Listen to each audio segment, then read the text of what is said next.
দেখেন গৌসে জামান শফিউল বশর মাইজভান্ডারের নাম শুনছেন।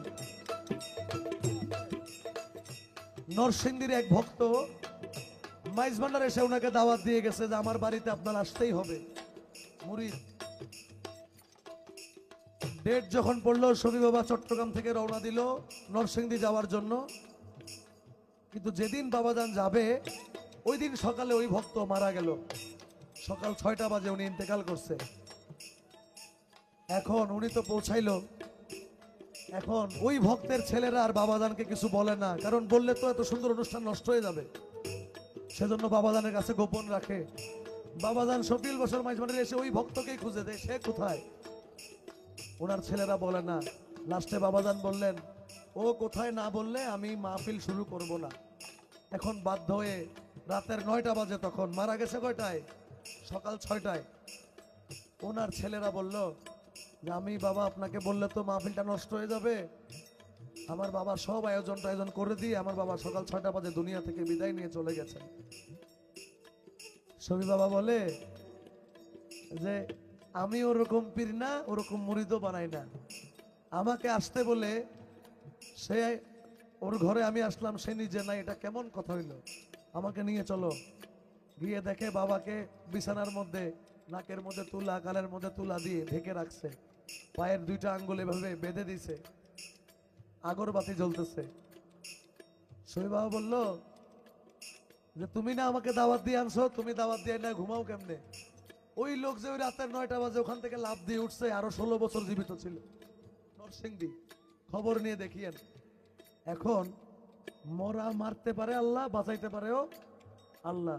কিন্তু শফি বাবা যে বলল এই যে এই লোকটা, মরা লোকটা যে উঠে গেল, এটা কিন্তু শরীয়তের হিসাবে কেউ জায়েজ বলে প্রমাণ করতে পারবে না।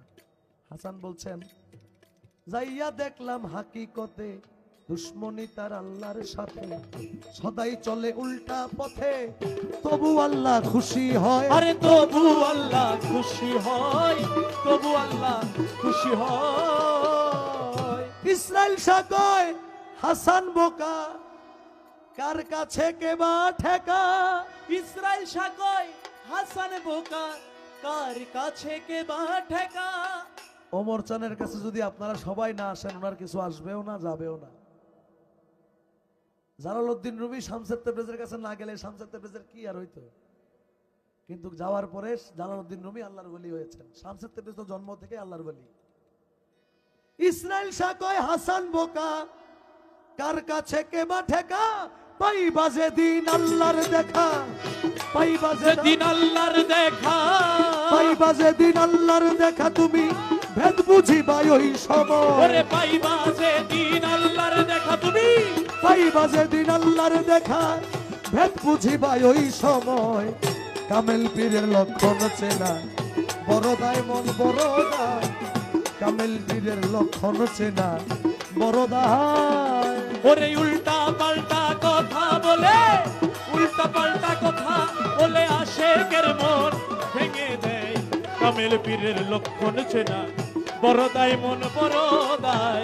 পীর মুর্শিদের লক্ষণ চেনা, বড়দাই। এসব দরবার মসজিদের দরবারে আসলে খুব হুঁশিয়ার। আমার যুবক ভাইদেরকে আমি বারবার বলবো, মসজিদের দরবার যে কোনো দরবারে যাবেন খুব হুঁশিয়ার।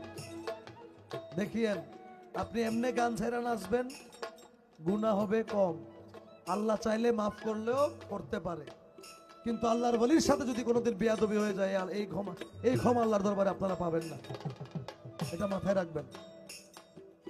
একটা গান আছে রশিদ সরকারের,